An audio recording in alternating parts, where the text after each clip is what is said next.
आज साहित्य सुधा चैनल पर कक्षा 10 संस्कृत गद्य के अंतर्गत कवि कुलगुरु कालिदास नामक पाठ को पढ़ाया जा रहा है।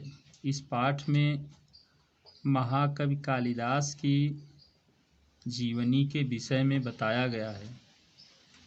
इस पाठ का शीर्षक है कवि कुलगुरु कालिदास, यानी कवि कुल के गुरु कालिदास। महाकवि कालिदास संस्कृत कवियों में श्रेष्ठ हैं। उनके जन्म स्थान तथा काल के संबंध में अनेक मतांतर होने पर भी अधिकांश विद्वानों का मत है कि उन्हें विक्रमादित्य के सभा रत्नों में आदर प्राप्त था। ऐसा माना जाता है कि चंद्रगुप्त द्वितीय को विक्रमादित्य की उपाधि प्राप्त थी, जिनका समय ईस्वी सन से पूर्व माना जाता है। वही समय कालिदास का ठहरता है। कालिदास का जन्म स्थान उज्जैनी स्वीकार किया जाता है। उन्होंने रघुवंशम और कुमार संभवम 2 महाकाव्य, मेघदूत और ऋतुसंहारम 2 खंड काव्य तथा मालविकाग्निमित्रम, विक्रमोर्वशीयम एवं अभिज्ञान शाकुंतलम 3 नाटकों की रचना की। कवि की सर्वश्रेष्ठ रचना अभिज्ञान शाकुंतलम है। इस विषय में प्रसिद्ध है काव्येषु नाटकम रम्य तत्र रम्या शकुंतला, यानी काव्य में नाटक सुंदर है, उनमें सुंदर शकुंतला। महाकवि कालिदासः संस्कृत कविनाम मुकुटमणि अस्ति। महाकवि कालिदास संस्कृत कवियों के मुकुटमणि हैं। यहाँ मुकुटमणि अस्ति जो लिखा गया है, इसमें सजूस रू है, इसका विच्छेद होगा मुकुटमणि अस्ति। इसकी परिभाषा है, यदि विसर्ग के पहले अ या आ को छोड़कर कोई स्वर हो और बाद में कोई स्वर अथवा मृदु व्यंजन हो तो विसर्ग के स्थान पर रू बनता है। उस रू में से ऊ का लोप होता है और उत्तर पद का स्वर मिलकर के र की पूर्ति करता है। इस प्रकार मुकुटमणि रस्ति है, लेकिन इसका विच्छेद मुकुटमणि अस्ति होगा। महाकवि कालिदास संस्कृत कवियों के मुकुटमणि हैं। न केवलम भारत देशस्य अपितु समग्र विश्वस्य उत्कृष्ट कविषु सह एकतमो अस्ति। समग्र विश्वस्य उत्कृष्ट कविषु, समग्र विश्वस्य यहाँ पर उत्कृष्ट कविषु यानी अ प्लस उ जोड़ने से ओ बना है, इसलिए यहाँ पर गुण संधि है।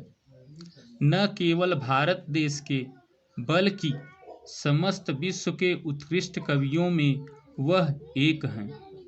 तस्य अनवद्या कीर्ति कौमुदी देश देशांतरेषु प्रसीता अस्ति। प्रसीत मतलब फैली है, देश देश अंतरेश या देश विदेश में। तस्य मतलब उनकी, अनवद्या प्रशंसनीय, कीर्ति मतलब यश, कौमुदी मतलब चांदनी, यश रूपी चांदनी देश विदेश में या देश देशांतर में फैली है। भारत देशे जन्म लब्ध्वा स्वकविकर्मणा देववाणीम अलंकुरवाणः स न केवलं भारतीयः कवि अपितु विश्वकवि इति सर्वे आद्रियते। भारत देश में जन्म लेकर के स्वकविकर्मणा अपने कविकर्म से देववाणी को अलंकृत करते हुए उनका न केवल भारतीय कवि बल्कि विश्व कवि के रूप में सबके द्वारा सम्मानित हैं या सबके द्वारा आदरणीय हैं।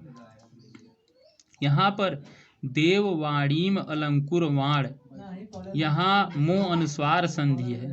जब किसी पद में म पूरा रहे और वहाँ से उसे जब तोड़ा जाता है तो उसमें हलंत लगा दिया जाता है। इसकी परिभाषा होगी कि जब विशेष रूप से नियम लगता है कि जब हलंत वाले म के बाद कोई स्वर वर्ण आए तो म पूरा लिख दिया जाता है, और जब हलंत वाले म के बाद कोई व्यंजन वर्ण आए तो म का अनुस्वार हो जाता है। यहाँ लब्ध्वा में लभ धातु और कत्वा प्रत्यय है। इसको किसी भी विद्यार्थी को ध्यान में रखना चाहिए कि जिस शब्द में धातु से बने हुए शब्द में इत्वा वा शेष रहे वहाँ कत्वा प्रत्यय होता है। इसका सेंस है करके। तो भारत देश में जन्म लेकर के अपने कवि कर्म से देववाणी को अलंकृत करते हुए उनका न केवल भारतीय कवि बल्कि विश्व कवि के रूप में सबके द्वारा आदरणीय है। एक बार पूरे पैराग्राफ का अर्थ देख लेंगे। महाकवि कालिदास संस्कृत कवि के मुकुटमणि हैं। न केवल भारत देश के बल्कि समस्त विश्व के उत्कृष्ट कवियों में वह एक हैं। उनकी प्रशंसनीय यश रूपी चांदनी देश विदेश में फैली है। भारत देश में जन्म लेकर के अपने कवि कर्म से देववाणी को अलंकृत करते हुए उनका न केवल भारतीय कवि बल्कि विश्व कवि के रूप में सबके द्वारा आदरणीय है। वाग देवता आभरणभूतस्य प्रथितयशः कालिदासस्य जन्म कस्मिन् प्रदेशे काले कुले च अभवत् किञ्च आसीत् तत् जन्मवृत्तम् इति सर्वम् अधुना अपि विवादकोटिं न अतिक्रमति। वाग देवता सरस्वती देवी के आभरण यानी आभूषण स्वरूप प्रसिद्ध यश वाले कालिदास का जन्म किस प्रदेश में काल और कुल में हुआ, और तत् जन्म वृत्तम तत् उनके जन्म का किम यानी क्या, वृत्तम मतलब परिचय, आसीत मतलब था, उनके जन्म का क्या परिचय था, ये सब अब भी विवाद की कोटि से परे नहीं है। यहाँ पर तत् जन्म वृत्तम जो यहाँ ज लिखा हुआ है, जब हम इसका विच्छेद करेंगे तो तत् हो जाएगा। इसकी परिभाषा है जब त से परे ज हो उसके सामने तो त के स्थान पर ज हो जाता है। यह इष्टुत्व संधि के अंतर्गत विशेष नियम में आता है। इतर कवयः इव कालिदासः आत्मज्ञापने स्वकृतिषु प्रायः धृतमौनः एव अस्ति। इतर कवयः दूसरे कवि के, इव मतलब समान, दूसरे कवियों के समान कालिदास अपने परिचय में अपनी रचनाओं में प्रायः मौन एव मौन ही धृत धारण किए हैं। अन्ये अपि कवयः तत्नाम सकीर्तनम मात्रात एव स्वीयाम वाचम धन्याम मत्वा मौनम अवलंब्यते। अन्य अपि दूसरे भी कवि तत्नाम उनके नाम सकीर्तन स्मरण मात्रात मात्र से एव ही दूसरे कवि उनके नाम मात्र स्मरण से ही अपनी वाणी को धन्य मान करके मौन धारण कर लेते हैं।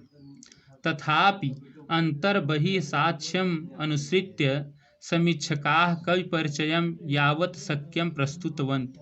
फिर भी आंतरिक और बाह्य साक्ष्यों के अनुसार समीक्षकों ने कवि का परिचय अपनी शक्ति के अनुसार प्रस्तुत करते हैं या प्रस्तुत किया है।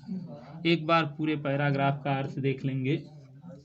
सरस्वती देवी के आभूषण स्वरूप प्रसिद्ध यश वाले कालिदास का जन्म किस प्रदेश में काल और कुल में हुआ, उनके जन्म का क्या परिचय था, ये सब अब भी विवाद की कोटि से परे नहीं है। दूसरे कवियों के समान कालिदास अपने परिचय में अपनी रचनाओं में प्रायः मौन ही धारण किए हों। दूसरे कवि उनके नाम स्मरण मात्र से ही अपनी वाणी को धन्य मान करके मौन धारण कर लेते हैं। फिर भी आंतरिक और बाह्य साक्ष्यों का अनुसरण कर समीक्षकों ने कवि का परिचय अपने शक्ति के अनुसार प्रस्तुत किया है। एका जनश्रुति अति प्रसिद्धा अस्ति यया कवि कालिदासः विक्रमादित्यस्य सभारत्नेषु मुख्यतमः इति ख्यापितः। एक जनश्रुति अत्यंत प्रसिद्ध है यया जिसमें कवि कालिदास विक्रमादित्य के सभारत्नों में मुख्य रूप से प्रसिद्धि वाले थे। परंतु अत्र अपरा विडंबना सम उत्पद्यते। परंतु अत्र यहाँ अपरा मतलब दूसरी विडंबना उत्पन्न होती है। विक्रमादित्यस्यापि स्थितिकालः सुतरां स्पष्टो न अस्ति। विक्रमादित्य का भी स्थिति और समय बिल्कुल स्पष्ट नहीं है। केंचिन मन्यते यत विक्रमादित्य उपाधिधारिणो द्वितीय चंद्रगुप्तस्य समकालिक आसीत कवि असो। कुछ मानते हैं यत कि विक्रमादित्य की उपाधि धारण करने वाले चंद्रगुप्त द्वितीय के समकालीन वे कवि थे। कालिदासस्य मालविकाग्निमित्र नाटकस्य नायको अग्निमित्रः शुंगवंशीय आसीत्। कालिदास के मालविकाग्निमित्र नाटक का नायक अग्निमित्र शुंगवंशीय था। स एव विक्रमादित्य उपाधि धृतवान् यस्य सभारत्नेषु एकः कालिदासः आसीत्। उसी ने ही विक्रमादित्य की उपाधि धारण की, जिसके सभा रत्नों में एक कालिदास थे। तस्य राज्ञः स्थितिकालः ख्रीष्टाब्दात् प्राग आसीत्। उस राजा की स्थिति और समय सन ईस्वी से पूर्व था। स एव स्थितिकालः कवेः अपि सिद्धयति। वही स्थिति और समय कवि की भी सिद्ध होती है। कवि कालिदासस्य जन्म स्थान विषये अपि नैक मत्यम् अस्ति। कवि कालिदास के जन्म स्थान के विषय में भी अनेक मत हैं। एतावान् कवेः अस्य महिमा अस्ति यत् सर्वे एव तं स्वदेशीयं साधयितुं तत्पराः भवन्ति। अस्य यानी इस कवि की एतावान इतनी महिमा अस्ति, महिमा है कि सभी उनको स्वदेशीयम अपने अपने देश का सिद्ध करने में तत्पर होते हैं। कश्मीरवासी विद्वांसः कश्मीर उद्भवम तम मन्यते। कश्मीर में निवास करने वाले विद्वान कश्मीर में उत्पन्न उनको मानते हैं। बंगवासिनश्च बंगदेशीयम, और बांग्लादेश में निवास करने वाले बंगदेश का। अस्ति तावत् अन्योऽपि समीक्षक वर्गः यस्य मतेन कालिदासः उज्जयिन्यां लब्ध जन्म आसीत्। तब दूसरा भी समीक्षक वर्ग है जिसके मत में कालिदास ने उज्जैनी में जन्म लिया था। उज्जयिनीं प्रति कवेः स अतिशयो अनुरागम एतत् मतम पुषणात्। उज्जैनी के प्रति कवि का अत्यधिक प्रेम इस मत की पुष्टि करता है। देश कालो वत इव कालिदास कुलस्य अपि स्पष्ट परिचयो न उपलभ्यते। देश काल के ही समान कालिदास के कुल का भी स्पष्ट परिचय नहीं उपलब्ध होता। तस्य कृतिषु वर्ण आश्रम धर्म व्यवस्थायाः यथा तथ्येन प्रतिपादनेन एतत् अनुमीयते यत् तस्य जन्म विप्रकुले अभवत्। उनकी रचनाओं में वर्ण आश्रम व्यवस्था का जिस तरह से प्रतिपादन हुआ है, एतत् अनुमीयते, इससे अनुमान लगाया जाता है कि तस्य जन्म, उनका जन्म विप्रकुले यानी ब्राह्मण कुल में अभवत यानी हुआ। भावनया स शिव अनुरक्तः च आसीत्। भावनाओं से वह शिव के भक्त थे। तथापि फिर भी तस्य धर्म भावनायाम, उनकी धर्म भावना मनाग अपि जरा भी संकीर्णता न आसीत्, संकुचित नहीं थी। फिर भी उनकी धर्म भावना जरा भी संकुचित नहीं थी। शिव भक्तो अपि तत् रघुवंशे स रामं प्रति स्वभक्ति भावम उदार मनसा प्रकटयत। शिव भक्त होते हुए भी वह रघुवंश में उस राम के प्रति अपनी भक्ति भावना को उदार मन से प्रकट करते हैं। कालिदासस्य जन्म वृत्तम सर्वथा अज्ञानात् अंधकारात् आच्छन्नम अस्ति। कालिदास का जन्म परिचय सब प्रकार से अज्ञानता के अंधकार से ढका है।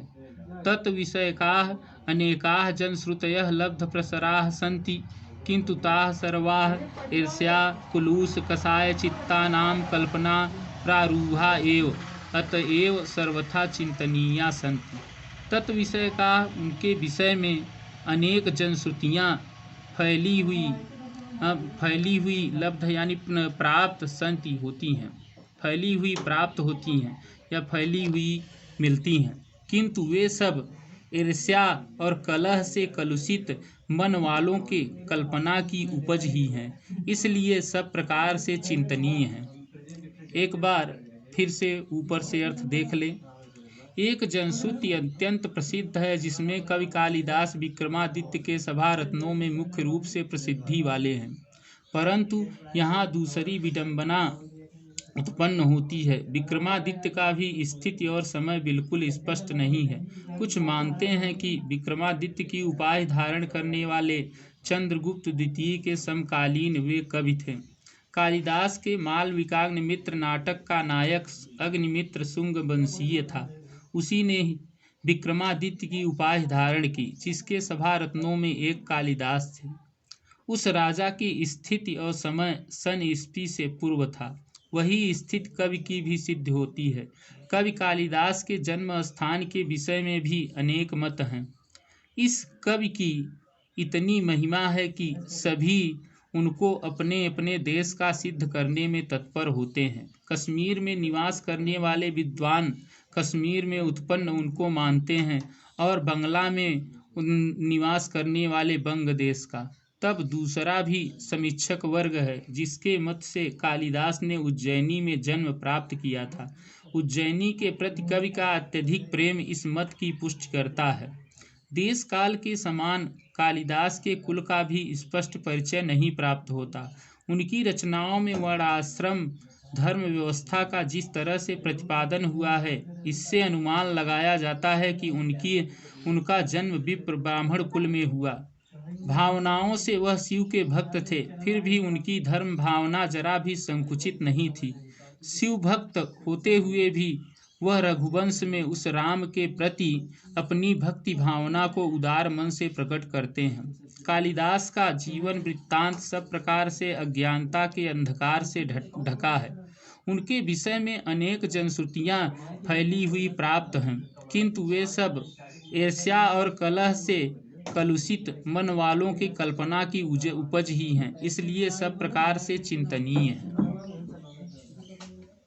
17 मिनट। इस चैनल को आप लोग लाइक और सब्सक्राइब करें। अब इसका शेष भाग कल आप लोगों को प्राप्त होगा। धन्यवाद।